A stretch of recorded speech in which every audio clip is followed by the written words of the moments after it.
Et si on pouvait construire des logiciels un peu comme on joue aux Legos, en assemblant des briques intelligentes, autonomes, c'est exactement ça la promesse de la programmation orientée objet. C'est un changement total de perspective par rapport à la vieille méthode de la simple liste d'instructions à suivre. Regardez bien la différence, là, sous nos yeux. À gauche, on a les données, les coordonnées d'un point, et les actions, la fonction pour le déplacer, qui sont deux choses complètement séparées. À droite, le point lui-même sait comment se déplacer. Ce n'est pas juste une histoire de syntaxe, non. C'est une véritable révolution dans la manière de penser le code. Pour bien comprendre, partons d'un cas concret. Un défi assez courant, créer une zone de dessin toute simple, capable de gérer différentes formes géométriques. Bon, notre premier réflexe, ce serait de tout ranger bien sagement dans des boîtes séparées. Une boîte pour les points, une autre pour les segments. Ça semble logique, bien propre, bien ordonné. En tout cas pour l'instant. La logique pour afficher tout ça est donc très simple. On prend la boîte des points, on les dessine tous. Puis on passe à la boîte des segments et on les dessine à leur tour. Simple, efficace. Mais voilà, le piège se referme.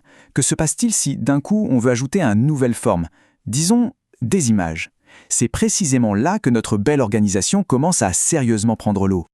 Et là, c'est le drame. À mesure qu'on ajoute des fonctionnalités, notre code, qui paraissait si clair au début, devient rapidement un vrai casse-tête à gérer. Pour pouvoir gérer des images, il faut créer une nouvelle boîte, une nouvelle liste, puis ajouter une nouvelle boucle dans notre fonction d'affichage. Et ça veut dire quoi? Ça veut dire qu'on doit modifier le cœur même de notre programme. Imaginez un peu le bazar si on doit faire ça pour des dizaines de formes différentes. Voilà le cœur du problème, cette dépendance directe. Le Canva, notre zone de dessin, est obligé de connaître en détail chaque type de forme. Ça le rend complètement rigide et très compliqué à faire évoluer. Heureusement, il existe une autre façon de faire, une solution qui va changer fondamentalement la structure même de notre code. C'est la pensée orientée objet. Au lieu de jongler avec des données d'un côté et des fonctions de l'autre, on commence par créer un plan de fabrication. C'est ce qu'on appelle une classe. C'est un peu comme un moule à gâteau, qui va nous permettre de créer autant d'objets que l'on veut, tous avec la même structure. Et voici le premier super pouvoir de cette approche, l'encapsulation. L'idée, c'est de tout mettre dans une sorte de capsule, les données et les actions qui vont avec. L'objet devient une petite unité autonome qui gère ses propres affaires sans que le reste du programme ait besoin de savoir comment ça fonctionne à l'intérieur. Du coup, notre point n'est plus juste une donnée inerte, passive. Non, c'est un objet intelligent. Il contient ses coordonnées, bien sûr, mais il embarque aussi la logique pour se déplacer lui-même. Alors revenons à notre Canva chaotique. Comment cette idée d'objet intelligent va-t-elle nous sortir de ce pétrin? Accrochez-vous parce que la solution est d'une simplicité absolument désarmante. On va établir un contrat, une règle du jeu toute simple que tout le monde devra respecter. En programmation, ce contrat s'appelle une interface et on va la nommer dessinable. Le contrat est très clair.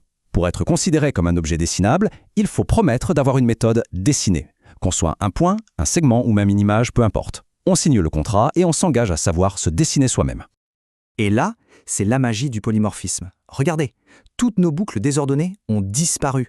Elles sont remplacées par une seule et unique boucle.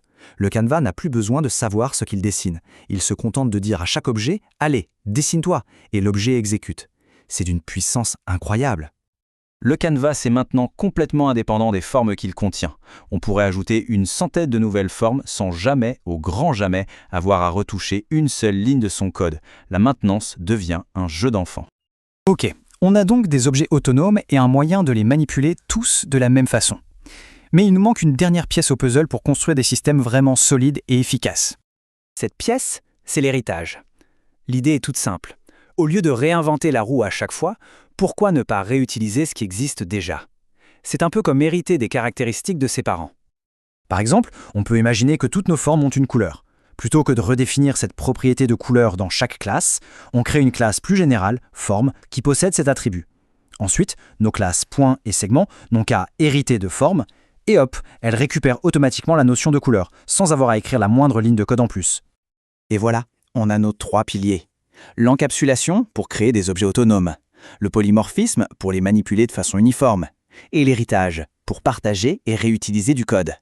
C'est la combinaison de ces 3 concepts qui permet de créer du code qui est plus propre, beaucoup plus flexible et tellement plus facile à faire évoluer. Le passage de la programmation procédurale à l'orienté objet a été une vraie révolution. Ça a complètement changé notre manière de concevoir les logiciels.